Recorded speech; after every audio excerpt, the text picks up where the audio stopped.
Good morning twelfth class. बेटा आज हम लोग फिज़िक्स की जो फर्स्ट बुक है उसकी फोर्थ यूनिट का जो लास्ट चैप्टर है प्रत्यावर्ती धारा ऑल्टरनेटिंग करंट, ये स्टार्ट कर रहे हैं। तो सबसे पहले मैं आपको इसका सिलेबस बता दूं कि इसमें आपको करना क्या क्या है।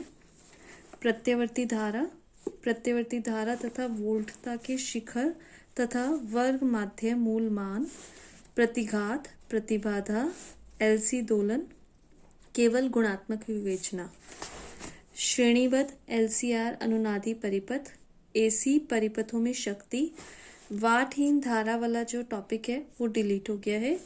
एसी जनित्र जो आप पहले भी कर चुके हैं, एसी जनरेटर जिसको बोलते हैं, और ट्रांसफार्मर।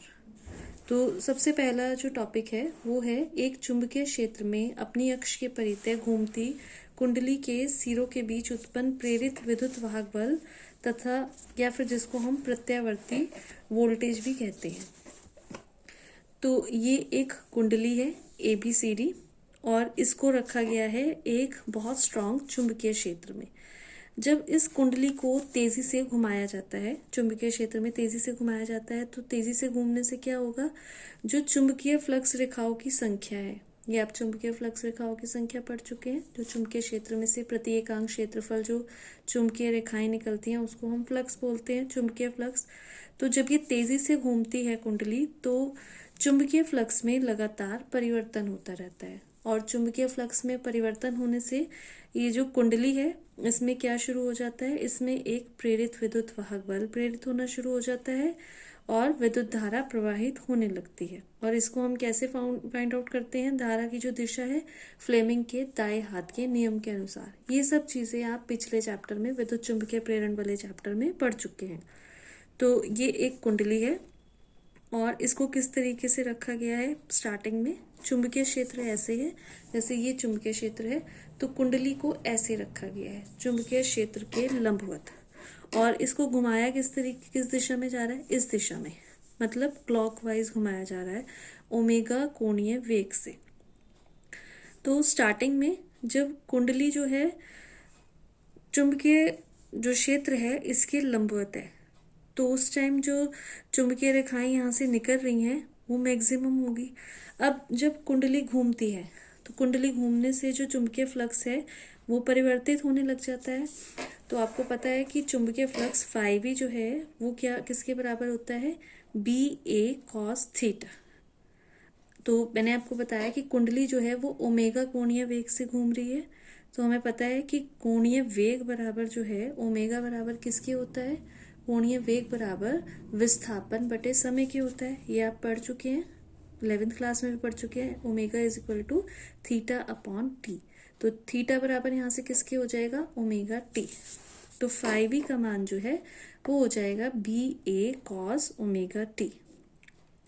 अब यहाँ से क्योंकि हमें फाइंड आउट करना है प्रेरित विद्युत वाहक बल, टॉपिक का नाम यही था कि जो कुंडली घूमती है चुंबकीय क्षेत्र में तो उसके लिए हमें प्रेरित विद्युत वाहक बल निकालना है। और प्रेरित विद्युत वाहक बल E का जो फॉर्मूला होता है वो होता है -N d∅b अपॉन dt। तो फाई बी हमें पता है BA cos थीटा और थीटा का मान ओमेगा टी रखा, यहाँ से हम d∅b अपॉन dt निकालेंगे, क्योंकि d∅b अपॉन dt मतलब फाई का t के सापेक्ष अवकलन। थीटा में t वाली टर्म नहीं है इसलिए हमने थीटा की जगह रखा omega T. BA cos omega T का जब अवकलन किया जाता है, साइन का अवकलन करने पर cos आता है और cos का अवकलन करने पर माइनस साइन आता है, तो ये क्या आएगा, -BA cos का अवकलन करने पर साइन आ गया, साइन ओमेगा टी, साथ में ये ओमेगा टी है इसका भी अवकलन होगा, तो ओमेगा टी का जब हम अवकलन करेंगे टी के सापेक्ष तो ये आ जाएगा ओमेगा, तो आया -BA omega sine omega T. जो मैथ्स वाले बच्चे हैं उनको ये कैलकुलस के रूल्स पता होंगे, पर एक बार बायो वाले बच्चे ध्यान दीजिए कि cos ओमेगा टी का अवकलन करने पर माइनस ओमेगा टी आएगा और ओमेगा टी का भी अवकलन होगा, यहाँ से आएगा ओमेगा, तो -BA omega sine omega T. और विद्युत वाहक बल E जो है वो होता है -N d∅b upon dt, minus इस फॉर्मूले में भी माइनस यहाँ पर भी माइनस माइनस बन गए प्लस, तो ई का मान आया N B A omega sine omega T. तो इसका मतलब जो विद्युत वाहक बल है वो टाइम टी के साथ साथ चेंज होता रहता है, और साइन का जो मान है, साइन ओमेगा टी का जो मैक्सिमम मान है वो क्या होता है 1। अगर हम यहाँ पर साइन ओमेगा टी की जगह 1 रख दें, मैक्सिमम मान रख दें, तो E इज इक्वल टू जो है, जो E मैक्सिमम है वो किसके बराबर आएगा, एन बी ए ओमेगा। तो E मैक्सिमम को हम कहेंगे E0। E0 is equal to N B A omega. N B A omega की जगह E0 रख देंगे, तो E is equal to E0 sine omega T. ये आया विद्युत वाहक बल। अब एक ही इन्होंने ग्राफ बनाया है, ग्राफ के थ्रू हम देखेंगे कि टाइम चेंज होने से ओमेगा टी के या जो कुंडली है उसकी डायरेक्शन चेंज होने से विद्युत वाहक बल पर क्या फर्क पड़ता है। सबसे पहली जो कंडीशन है, जब कुंडली जो है चुंबकीय क्षेत्र के लंबवत रखी हुई है, जैसा कि मैंने आपको बताया था, तो उस टाइम जो विद्युत वाहक बल है वो क्या है 0, क्योंकि E इज इक्वल टू आया हमारे पास एन बी ए साइन ओमेगा टी। तो जब 0 डिग्री है, साइन का मान जब 0 डिग्री है तो E भी क्या आएगा 0 आएगा, प्रेरित विद्युत वाहक बल 0 आया। अब जैसे जैसे कुंडली घूमती है वैसे वैसे जो फ्लक्स रेखाएं हैं वो क्या होंगी, वो घटती चली जाएंगी, तो घटने से विद्युत वाहक बल बढ़ता चला जाएगा। जब 90 डिग्री यहाँ पर एंगल हो गया तो विद्युत वाहक बल क्या हो गया, मैक्सिमम हो गया। मतलब ये जो पूरा चक्कर है वो यहाँ से यहाँ तक 360 डिग्री तक का पूरा चक्कर है। 90 डिग्री का मतलब 1/4 जब चक्कर हो गया, जब कुंडली 1/4 पार्ट घूम गई तो प्रेरित विद्युत वाहक बल जो है वो मैक्सिमम हो जाएगा।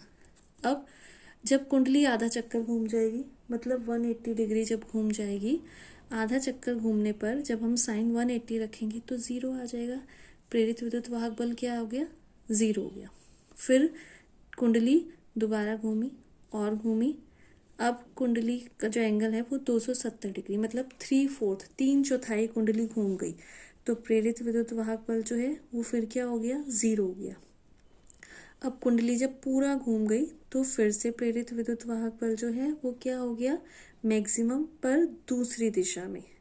तो इसका मतलब कि पहले आधे चक्कर की अगर हम बात करें, पहले आधे चक्कर में प्रेरित विद्युत वाहक बल जो है वो 0 से अधिकतम होता है, फिर अधिकतम से 0 आता है। इसी तरीके से दूसरे आधे चक्कर में भी 0 से दूसरी डायरेक्शन में पहले अधिकतम होता है और फिर अधिकतम से 0 आता है। तो इस तरीके से ये प्रोसेस बार बार रिपीट होता रहता है। और अगर जो कुंडली है, कुंडली के साथ अगर कोई सर्किट भी जुड़ा हो तो क्या होगा कि वो जो सर्किट होगा उसके बीच में वोल्टेज भी स्थापित हो जाएगा, तो वो वोल्टेज भी क्या होगा, वो भी परिमाण और दिशा में समय के साथ साथ चेंज होता रहेगा, जैसे ये विद्युत वाहक बल होता है। तो ऐसा वोल्टेज जिसका परिमाण और दिशा समय के साथ साथ बदले और फिर से उसकी दोबारा से रिपीटेशन हो, वो पुनरावृत्ति हो, उस वोल्टेज को कहा जाता है प्रत्यावर्ती वोल्टेज।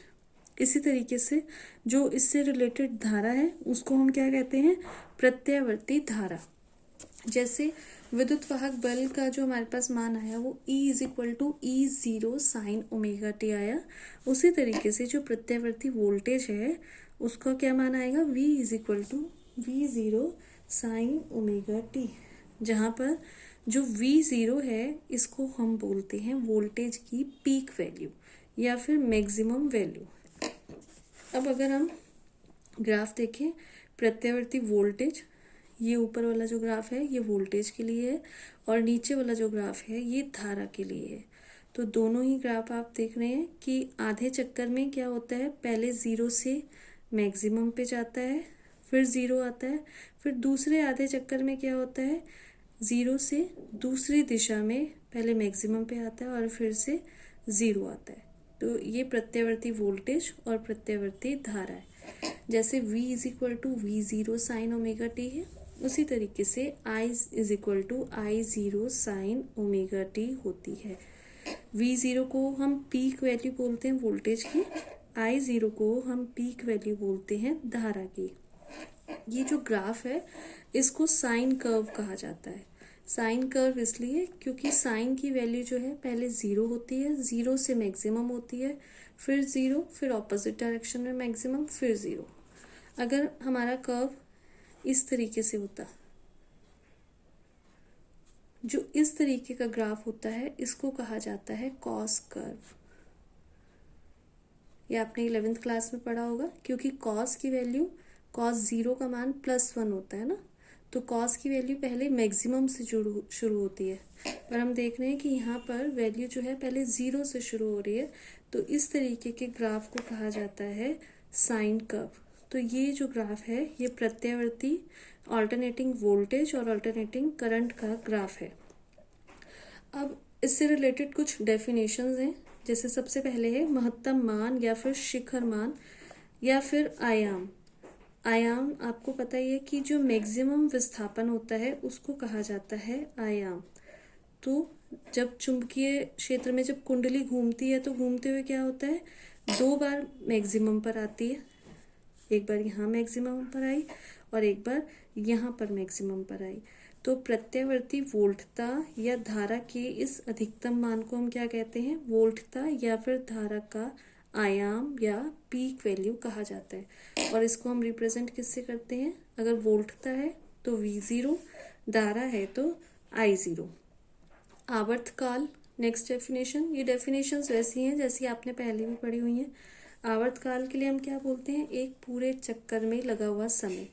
यहाँ क्योंकि हम कुंडली की बात कर रहे हैं तो जो चुंबकीय क्षेत्र में कुंडली घूम रही होती है वो एक पूरा चक्कर लेने में जितना टाइम लेती है उसको हम आवर्तकाल कहते हैं। पूरा चक्कर का मतलब कि पहले 0 से मैक्सिमम, मैक्सिमम से 0, फिर 0 से दूसरी डायरेक्शन में मैक्सिमम और फिर मैक्सिमम से 0। तो ये है पूरा साइकिल। इस पूरे साइकिल में जितना टाइम लगता है उसको बोला जाता है आवर्तकाल। और आवर्तकाल T = होता है 2π/ω। नेक्स्ट है आवृत्ति। तो प्रत्यावर्ती धारा 1 सेकेंड में जितनी साइकिल पूरा करती है उसको हम कहते हैं प्रत्यावर्ती धारा की आवृत्ति। और इसको F से, क्योंकि फ्रीक्वेंसी होती है आवृत्ति, तो इसको F से रिप्रेजेंट करते हैं। आवृत्ति आवर्तकाल के व्युत्क्रमानुपाती होती है। तो F = T जो है वो 2π/ω होता है, तो F होता है ω/2π। जो हमारे घरों में सप्लाई की जाती है विद्युत धारा वो AC होती है, ऑल्टरनेटिंग करंट होती है, उसकी आवृत्ति होती है 50 साइकिल पर सेकेंड। 50 साइकिल पर सेकेंड का मतलब ये है कि जो हमारे बिजली के तार हैं या बल्ब हैं उसमें जो अल्टरनेटिंग करंट है वो 1 सेकेंड में 50 साइकिल का मतलब 1 सेकेंड में 50 बार एक दिशा में प्रवाहित होती है और 50 बार दूसरी दिशा में प्रवाहित होती है। और 1 साइकिल में जो धारा है वो 2 बार 0 होती है। मतलब जो बल्ब है वो 1 सेकेंड में 100 बार बुझते हैं और 100 बार जलते हैं। पर ये सब इतनी स्पीड से होता है कि हम लोगों को वो हमेशा कैसे प्रतीत होते हैं, वो हमेशा हमें जलते हुए प्रतीत होते हैं। नेक्स्ट है तत्क्षणिक मान। तो क्योंकि हमें पता है कि वोल्टता और धारा जो है आवृत्ति है, मतलब चेंज हो रही है, इस तरीके से होती है ऐसी करंट कंटिन्यूशन में चेंज होती रहती है। तो किसी पर्टिकुलर अगर हम टाइम की बात करें तो उस पर्टिकुलर टाइम के मान को बोला जाता है तत्क्षणिक मान। और कला जो है वो क्या प्रदर्शित करती है, कला कोण को प्रदर्शित करती है कि वोल्ट या धारा जो है वो समय के साथ किस तरीके से चेंज हो रही है। नेक्स्ट टॉपिक है, ये इंपॉर्टेंट है टॉपिक, प्रत्यावर्ती धारा का माध्य अथवा औसत मान तथा वर्ग माध्य मूल मान। तो सबसे पहले हम माध्य मान निकालते हैं। माध्य का मतलब आपको पता है मीन वैल्यू।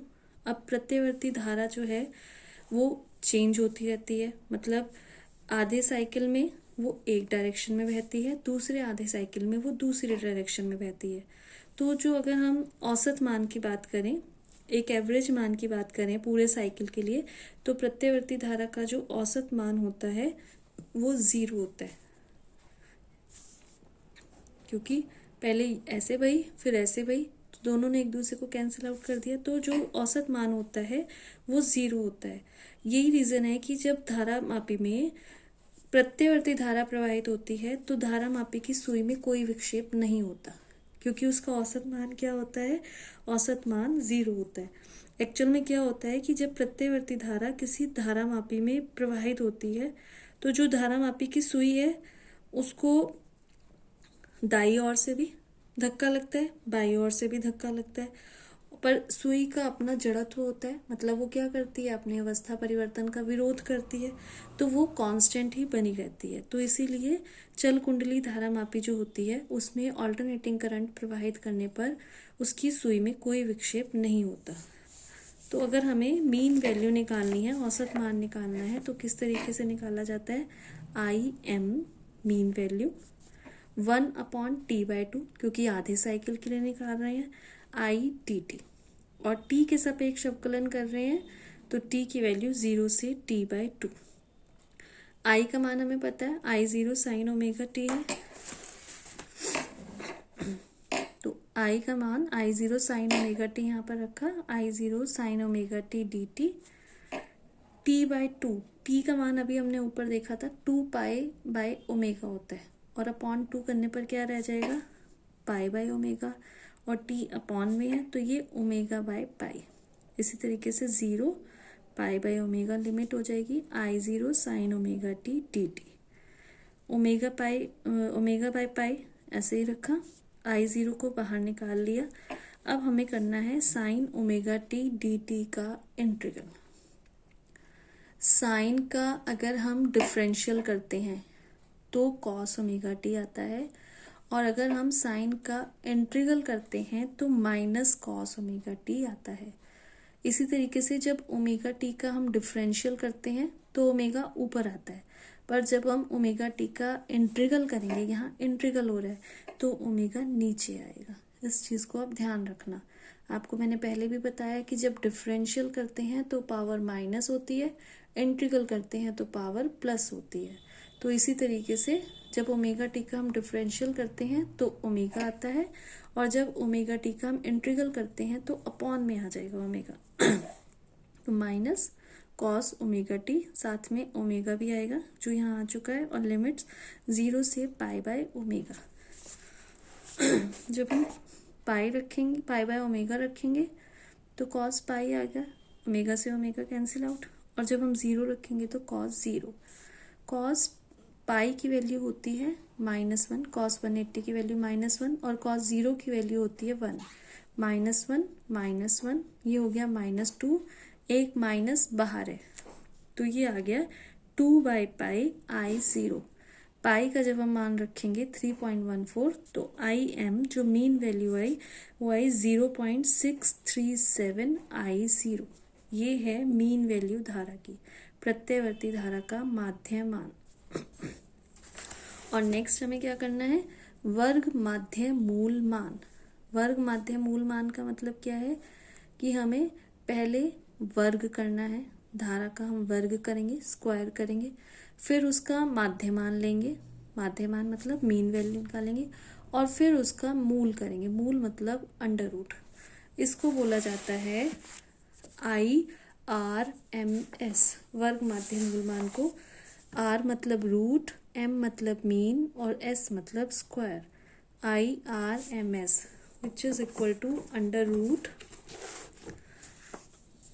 I बार का मतलब मीन और इसका स्क्वायर, और ये इक्वल होता है I0/√2 के। इसका डेरिवेशन आपको करना है। तो इसमें हमने क्या किया, सबसे पहले मीन लिया I बार का स्क्वायर, जैसे मैंने पिछले डेरिवेशन में IDT लिखा था, यहाँ पर हम स्क्वायर का मीन ले रहे हैं तो I²/dt। सारा प्रोसेस फिर आप वैसे ही करेंगे। तो सारा प्रोसेस करने के बाद हमारे पास I² आएगा I0² /2, और फिर इसका रूट लिया जाएगा। तो आई ज़ीरो स्क्वायर जब कर इसका रूट लेंगे तो आई ज़ीरो बचा, और 2 का रूट लेंगे तो अंडर रूट हो जाएगा। तो इसकी वैल्यू आएगी 0.707 आई ज़ीरो। आई RMS जो होता है वो कितना होता है 0.707 आई ज़ीरो।